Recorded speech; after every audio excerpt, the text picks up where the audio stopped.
আসলে আমি জন্মদিনের দিনটা দুইটা জায়গায় থাকতে ভালোবাসি রিসেন্টলি, বাসা আর হচ্ছে পাবনাতে। সো পাবনাতে আমার রায়হান ভাই কবর ওইখানে, প্রতিবারই ওইখানে যাওয়া হয়। এবার আমার বাসাতেই রায়হান ভাইয়ের ফ্যামিলি মেম্বাররা আসেন। সো এবার টাম্মুকে সময় দিয়েছি। আর আমার আসতে এই জন্য একটু দেরি হয়েছে, বিকজ বাসায় তো বার্থডে, ফ্যামিলি মেম্বাররা আত্মীয় স্বজন সবাই আসে, সবাই চায় একটু সময় দেই। এই বার্থডেটা এমন একটা দিন যেদিন না সবার মন রক্ষা করতে হয়, সবাইকে হ্যাপি করতে হয়, সেটা একটু টাফ। জি, 26+। জি,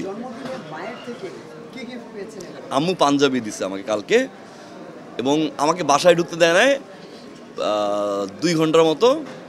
বাসায় তারা সবাই আয়োজন করেছে, এই জন্য আমি যেন না দেখি, এই জন্য আমাকে বাসায় ঢুকতে দেয় নাই। আমাকে আমার পিএসের সাথে অলওয়েজ রেখে দিছে বাইরে।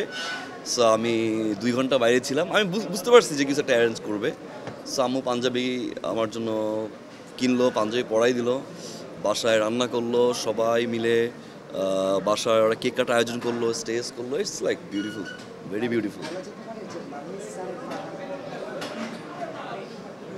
এটা বাসায়, বাসায়, বাসার বাইরে তো আরেকটা।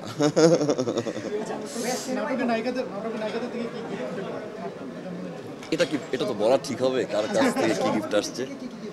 কি গিফট, গিফট বলা যায় না তো, না, বিকজ গিফট তো গিফটই, সেটা ছোট হোক বড় হোক।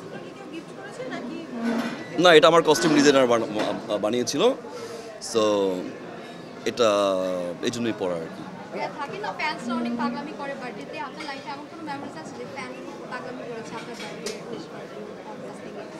হ্যাঁ, ডেফিনেটলি। এখন তো, আগে তো যখন আমি রেডিওতে ছিলাম তখন তো বার্থডেতে আমাকে পাওয়া যেত, যে স্পেসিফিক একটা স্টেশন, এখানে বার্থডেতে আমি আসবো, তো সবাই এখানে ক্রাউড থাকতো। ওই সময় পাগলামি অনেক বেশি দেখতাম, এখন তো আসলে খুঁজে পায় না। ভার্সাটাইল পারফরমেন্সে আসলে স্পেসিফিক কোনো ক্যারেক্টার নেই যে ক্যারেক্টারটা আসলে খুব এনজয় করি। সব ক্যারেক্টার এনজয় করতে হয়। সো প্রতিটা ক্যারেক্টার এনজয়টা ওই স্পেসিফিক যদি কোনো ক্যারেক্টার ভিতরে থেকে থাকে যে আসলে না এই ক্যারেক্টারই আমার ভালো লাগে, তখন বাকি ক্যারেক্টারগুলোতে পারফরমেন্স ঝামেলা হয়। সো ওইটা লালন না করার চেষ্টাটা করি আর কি। সবাই আমার জন্য দোয়া করবেন, আর সবাই সুস্থ থাকবেন, ফ্যামিলিকে নিয়ে অনেক বেশি ভালো থাকবেন, এবং সবার জন্য দোয়া। আমার পরিবারের জন্য দোয়া করবেন, অনেক অনেক ভালোবাসা। আর ডেফিনেটলি আপনারা সুন্দর মতো করে কন্টেন্টগুলো আপলোড দিবেন, যা তা ক্যাপশন দিবেন না।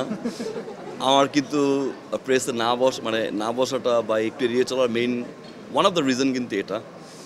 সো এইটা আমি মনে করি আমার ভালো লাগে, যখন একটা স্মার্ট প্রেজেন্টেশন, সুন্দর ক্যাপশন দিয়ে যখন কোনো কন্টেন্ট আপলোড হয়, আমার কাছে ভালো লাগে। আশা করি সে প্র্যাকটিস সবাই করব।